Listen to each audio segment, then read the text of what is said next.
Salut les peintouilleurs, bienvenue dans cette nouvelle vidéo Quick Tip pendant laquelle je vais vous montrer comment j'ai peint les caisses pour ma table de jeu futuriste Grimdark. Avant de commencer, un grand merci à Michal de chez MicroArt Studio qui m'avait envoyé ces décors pour que je vous les présente dans cet unboxing. Et pour que je les utilise pour des tutos de peinture sur ma chaîne, vous avez déjà eu droit à un tuto sur la peinture des bidons en version jaune et en version orange. Vous trouverez ces tutos, donc le premier, l'unboxing, il est dans la playlist des unboxings, et le second, il est dans la playlist des décors qui commence à bien s'étoffer sur ma chaîne YouTube. Je fais de plus en plus de décors et ça me plaît beaucoup. Alors j'ai fait beaucoup de post-apocalyptiques et puis de grimdark, mais ne vous inquiétez pas, j'ai aussi plein d'autres tutos plus fantastiques qui sont dans les clous. Pour rappel, tout ce que je veux utiliser, que ce soit les peintures ou le matos, tout est noté dans la description de cette vidéo pour que vous puissiez tout trouver facilement, et quasiment tout est disponible sur la boutique Mini-Socle, que ce soit le décor MicroArt, que ce soit le socle en bois que j'utilise maintenant pour peindre mes décors. Je mets juste une petite goutte de super glue. Et je pose ça dessus, ça m'évite de tripoter le décor avec mes doigts, donc c'est bien pratique, surtout quand on fait des gros lavis, vous allez le voir, ça évite de s'en mettre plein les doigts. Vous trouverez aussi les pinceaux de brossage. La sélection que j'ai faite là sur la boutique, c'est clairement les modèles que je préfère. J'en ai testé beaucoup, j'ai gardé pour la boutique et pour les vidéos uniquement ceux qui, pour moi en tout cas, ont le meilleur rapport prix, qualité et durabilité. Vous trouverez la petite pince, la mousse de blister qui va nous servir un peu plus loin. Vous trouverez aussi bien sûr la peintouillette, le chiffon qui est lavable et réutilisable, qui va me servir à décharger et à sécher mon pinceau pour les brossages. Donc c'est lavable, c'est beaucoup plus économique, c'est beaucoup plus écologique que d'utiliser des tonnes de papier absorbant. Vous trouverez aussi bien sûr les peintures et plein d'autres choses. Et pour en finir avec la description, vous trouverez dedans plein de façons de me soutenir et de me filer un coup de main si tous les tutos gratuits que je propose, que je partage sur YouTube vous plaisent. Vous trouverez notamment le lien vers ma page Patreon sur laquelle je propose plein de vidéos inédites et de vidéos surtout exclusives. Chaque mois, il y a 3 nouvelles vidéos sur mon Patreon. 2 vidéos en avant-première qui finiront par arriver sur YouTube 5 ou 6 mois plus tard. Et puis des vidéos exclusives, une vidéo exclusive par mois. Et ces vidéos exclusives, elles arriveront jamais ailleurs, elles resteront toujours sur Patreon, elles se cumulent dans le temps. Au jour où je tourne cette vidéo là, il y a déjà 48 vidéos exclusives sur mon Patreon. Donc si vous regardez cette vidéo dans 10 ans, il y a beaucoup de vidéos exclusives à retrouver sur mon Patreon. Une façon aussi toute simple de me soutenir, c'est tout simplement de liker, de partager, de commenter mes vidéos, de parler de Mini-Socle aux copains, de parler de la boutique Mini-Socle, du YouTube Mini-Socle, du Patreon, etc. C'est le plus important, le bouche à oreille. N'hésitez pas aussi à passer sur la boutique Mini-Socle pour vos achats. Ça soutient très grandement mon travail. Et si vous avez des décors qui ne vous servent pas, n'hésitez pas aussi à me contacter, soit dans les commentaires, soit sur le Facebook Mini-Socle, l'Instagram Mini-Socle, la boutique Mini-Socle. Il y a plein de façons de me contacter. N'hésitez pas. Ils me seront sûrement très utiles pour de futurs tutos. Allez, c'est parti pour les caisses. Donc vous avez déjà vu, j'ai basé les bidons en suivant les premières étapes du tuto pour le jaune. Donc j'ai utilisé, alors pour rappel dans l'ordre, le Montfang Brown, puis le Volcanic Yellow, et puis du Deep Yellow que vous retrouverez dans cet excellent kit là. Et je vais donc maintenant peindre les caisses. Alors vous avez vu le choix de couleurs, je suis parti sur quelque chose de gris, enfin de vert bleu. vert de gris, c'est ces teintes-là, tout simplement parce que sur ma table, il y a déjà du jaune, il y a déjà du orange, il y a déjà du beige. Et sur tous ces éléments-là, j'ai déjà mis un peu de vert de gris pour simuler de l'oxydation, pour simuler de la patine. Donc, je voulais pas rajouter encore une teinte en plus parce que je veux quand même que la table reste vraiment sombre, vraiment green dark. C'est pour ça que je suis parti sur ces teintes-là avec, vous l'avez bien compris, vous l'avez bien vu, plus, il y en aura beaucoup plus, ça va vraiment être la couleur prédominante sur ces caisses-là. Et puis, je vais quand même rajouter quelques petites touches de rouillasse pour aussi oxyder le tout. Donc, l'idée, c'est quand même d'avoir quelque chose d'entre guillemets harmonieux. Si vous voulez rajouter encore une autre couleur, foncez. Maintenant, quand on regarde un peu les dépôts industriels qui sont abandonnés, on a quand même pas l'impression que c'est très flashouille, qu'il y a 10 000 couleurs. Souvent, il y a tellement de rouille qui recouvre le tout que voilà, on a du mal à deviner, à retrouver les couleurs originelles. Donc c'est pour ça que moi je veux pas partir dans tous les sens. Maintenant, libre à vous de partir sur un autre délire et de partir sur d'autres teintes. Ce qui est très important, je vous l'ai déjà dit dans le tuto sur le container, je l'ai redit dans le tuto sur le orange. Ce qui est très important, c'est le cheminement. Vous allez le voir, il faut bien respecter les étapes, donc les premières étapes de base avec la hiérarchisation, puis le weathering, puis le lavis, etc., etc. Suivez ces étapes-là. Avec n'importe quelle autre teinte, ça fonctionnera aussi, ça sera assez rapide et au moins ce sera à votre sauce. Petite parenthèse, si vous réutilisez cette méthode, si vous aimez cette méthode, quelles que soient les teintes que vous utilisez, ce serait cool de créditer cette vidéo et les autres vidéos décors que j'ai faites, surtout si les copains ou si vous postez sur les réseaux sociaux et que les copains vous demandent, ce serait cool de dire ok, voilà, j'ai fait comme ça, c'est en utilisant la vidéo de Dimitri, ça fait toujours super plaisir et ça aussi, ça aide beaucoup la chaîne. J'ai mis du scotch de masquage pour protéger le bidon. C'est un produit très utile que je vous présente dans ce tuto là, qui est une exclusivité Patreon. Il y a plein de produits de masquage qui existent, plein d'utilisations différentes. C'est super utile, c'est super pratique si vous ne connaissez pas. Et je vous invite à venir découvrir ça sur mon Patreon.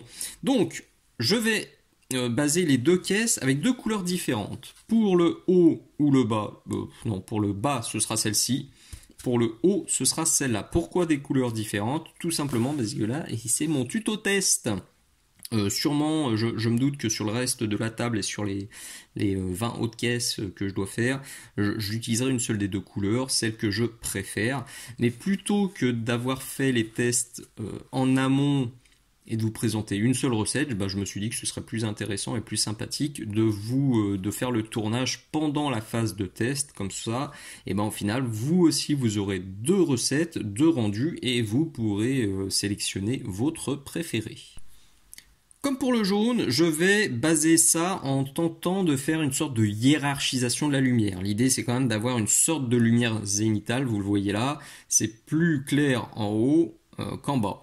Donc, je vais faire exactement la même chose avec mes deux teintes là. Donc, je vais prendre ma couleur, commencer à tapoter en haut, et plus le pinceau va sécher, et plus je vais descendre, et moins j'en mettrai. Sur le haut, je vais sûrement faire 3-4 passages. Sur le bas, j'en ferai qu'un ou deux, donc pour avoir une sorte de dégradé. C'est un bien grand mot, mais sur la table, je vous garantis que ça va bien se voir. Et comme ça, si vous faites une sorte de lumière zénitale, ça se détachera beaucoup mieux.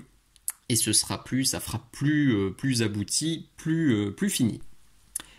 À ce stade, et c'est bien flashouille, mais rassurez-vous, vous l'avez vu sur la bannière, on va green darker tout ça et ça va être bien amoché. D'ailleurs, si vous voulez faire du green dark, pas trop dark quand même, je vous conseille de partir sur des bases comme ça, un peu flashouille, que vous allez salir.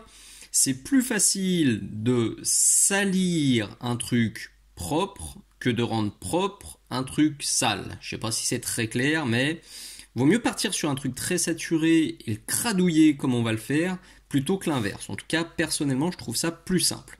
On va déjà calmer un petit peu le jeu et lier les deux caisses, parce que vous l'avez bien compris, là je les ai faites différentes, mais à la fin, voilà, j'utiliserai sûrement qu'une seule recette. Et du coup, je vais éclaircir les deux avec ça, du Pastel Green de chez Aka, que vous trouverez dans cet autre excellent kit.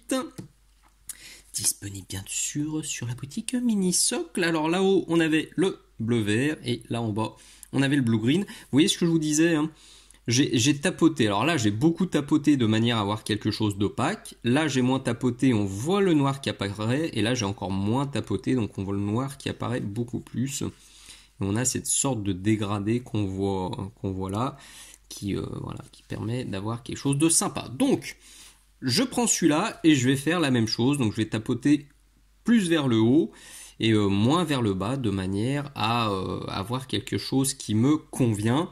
Alors, je vais sûrement brossouiller quand même un petit peu vers le bas pour harmoniser, pour qu'on voit un petit peu moins la différence entre les deux. Allez, go! Et alors, si vous suivez normalement ma chaîne pour les jolis tutos chiadés, les jolis dégradés bien smooth, vous venez de faire un mini AVC ou vous avez vomi sur votre clavier. Voilà.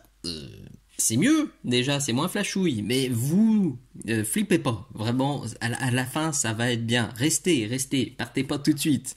Alors, l'étape suivante, donc j'ai viré le masquage, parce que maintenant, on a la première étape en commun. Toutes les étapes qui arrivent, là, ça va être en commun. La première, ça va être de sortir un peu de Screaming Skull, et de venir tapoter sur le haut, donc des bidons, sur le haut des caisses. Alors déjà avec le petit pinceau, là je sors le petit haut, son petit frère, maintenant c'est le numéro 2 celui-là normalement, yes.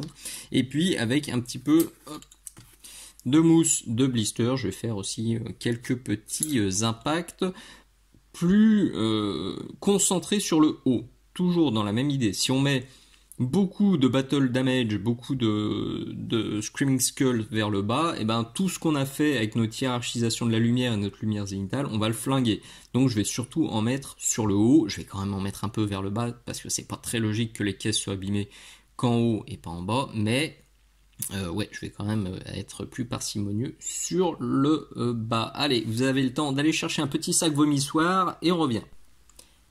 Allez, courage, serrez les fesses, on est bientôt au bout. Les métaux maintenant, je vais partir... Alors je vais pas utiliser du cuivre. Sur les parties dorées, sur le orange et sur le beige, à chaque fois je partais sur une sorte de cuivre parce que ça me permettait de mettre du vert de gris dans les ombrages et dans les nuances. Sauf que là non, ça marchera pas du tout, je vais pas mettre du vert de gris dans les ombrages. Donc je vais partir sur un métal classique et puis je rajouterai un petit peu de rouille à la fin pour cacher la misère. Donc, alors pour le coup là sur ces petites caisses là, il n'y a que cette zone là que je vais faire en métal et je vais sortir pour ça du plate mail métal. Je pars pas sur une teinte trop foncée parce que comme les caisses vont être fortement ombrées avec les glacis et les shades dégueux que je vais ajouter par la suite, vaut mieux partir sur une teinte comme ça qui est un peu intermédiaire, qui est pas trop claire. C'est pas trop foncé, pas trop clair, c'est pile poil ce qu'il faut. Donc je vais partir là-dessus et puis me faire ça très rapidement. Alors j'hésite à en faire aussi avec de la mousse de blister, mais là, non, il y a déjà beaucoup de texture, ça va devenir illisible, donc juste sur cette petite zone-là. Nous voilà arrivés enfin à ma phase préférée, la séquence cache-misère ultime. Le texturage avec du Rhinoxide. Donc là, je vais pas y aller avec le dos de la louchette. Je vais prendre ça, de la mousse de blister. Je vais me prendre ma petite pince fine et je vais venir tapoter du Rhinoxide. Alors tapoter, puis aussi, parfois avec la mousse, je vais faire des zig, histoire de faire comme si les caisses et puis les bidons étaient amochés. Et là, sur toutes les zones que j'aime pas trop, je vais en mettre. Donc, j'allais dire, je vais totalement recouvrir les caisses. Mais non, il faut laisser une chance au produit. Là, ça me plaît pas du tout, je vais être tout à fait honnête. Mais cette méthode Elle me surprend à chaque fois à la fin et j'ai toujours envie d'arrêter au milieu et tout foutre en l'air, mais une fois que c'est fini, ça me plaît. Donc déjà, amusons-nous avec ça, pas besoin de réfléchir, on en met de partout et c'est que du bonheur. Et voilà, ça commence à être beaucoup mieux.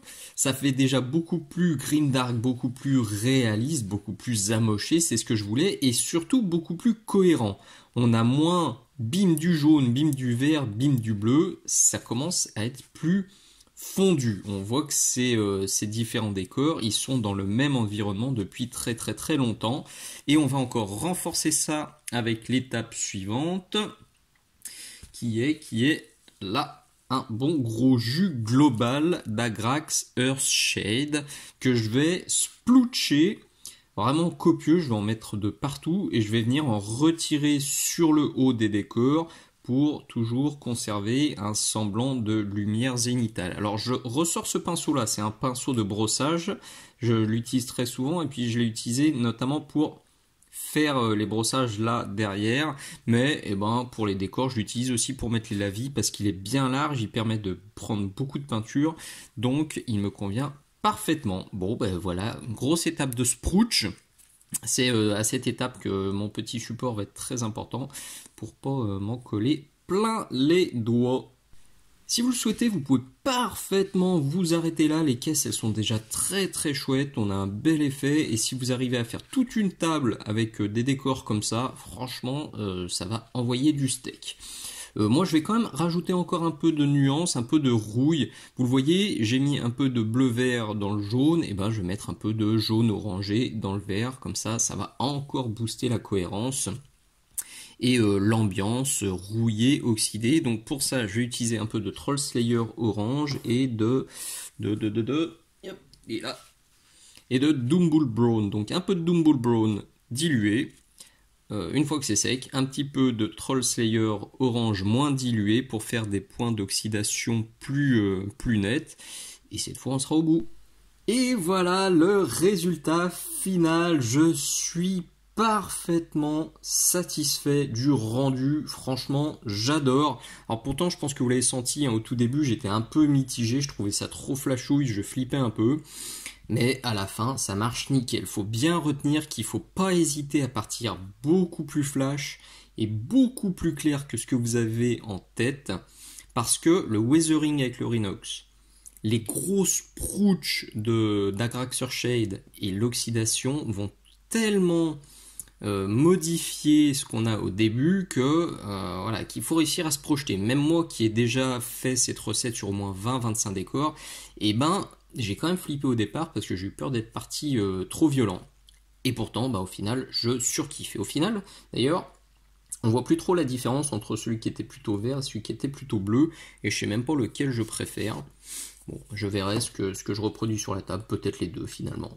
À côté des décors orange, ça rend super bien, j'ai testé sur la table, ça dépote. Et à côté des trucs qui sont un peu plus blancs, ça marche aussi super bien. Voilà, je suis ravi. Franchement, je suis ravi d'être allé au bout. Je suis aussi ravi de vous avoir montré les tests en direct, parce que je pense que ce sera un tuto super intéressant. Et j'espère vraiment qu'il vous donnera envie de tester vous aussi sur vos propres décors, et puis avec d'autres couleurs si vous n'avez pas les mêmes couleurs que moi, et si votre table est pas dans ces teintes là, ça marchera avec toutes les couleurs. Il faut avoir la curiosité de tester, il faut avoir la patience d'aller jusqu'au bout, même si au début ça vous plaît pas trop. En tout cas, je le redis, si vous faites des tests et que vous montrez ça aux copains et ou que vous partagez sur les réseaux sociaux, pensez à me créditer s'il vous plaît, pensez à linker cette vidéo ou les autres vidéos de décor que j'ai déjà fait. Ce serait vraiment très sympa, ça aidera à la chaîne, et puis un petit crédit, ça fait toujours bien plaisir au moral. Merci à vous d'être allé jusqu'au bout. Pour rappel, si cette vidéo vous a plu, si vous aimez tout le contenu gratuit de ma chaîne, pensez à vous abonner, pensez à liker toutes les vidéos qui vous plaisent, c'est très important. pensez à commenter de temps en temps, à mettre un bisou, un merci, un poutou dans les commentaires. Pensez surtout à partager, à en parler un maximum aux copains. C'est tout ça qui donne de la motivation pour continuer à partager tout ce contenu gratuitement. Parce que je le redis, je gagne pas le moindre centime via YouTube. Ma chaîne n'est pas monétisée. Tout ce que j'attends en retour, eh ben, c'est des merci, c'est des abonnements, c'est des commentaires, c'est des partages. Ce sera déjà cool pour que je sente au moins que la communauté aime ce que je fais et que c'est utile à la communauté. C'est le plus important.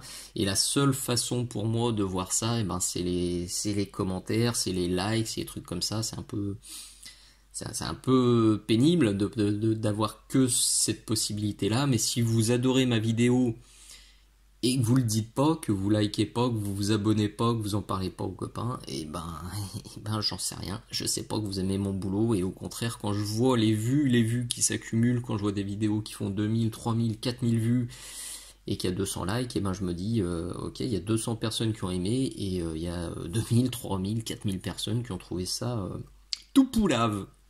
Donc c'est un peu dommage et c'est super démotivant. Donc pensez-y s'il vous plaît, les likes, les abonnements, les partages, les commentaires. Pour moi, c'est le plus important. Allez, merci d'être allé jusqu'au bout de cette conclusion également. À très bientôt. Ciao, ciao.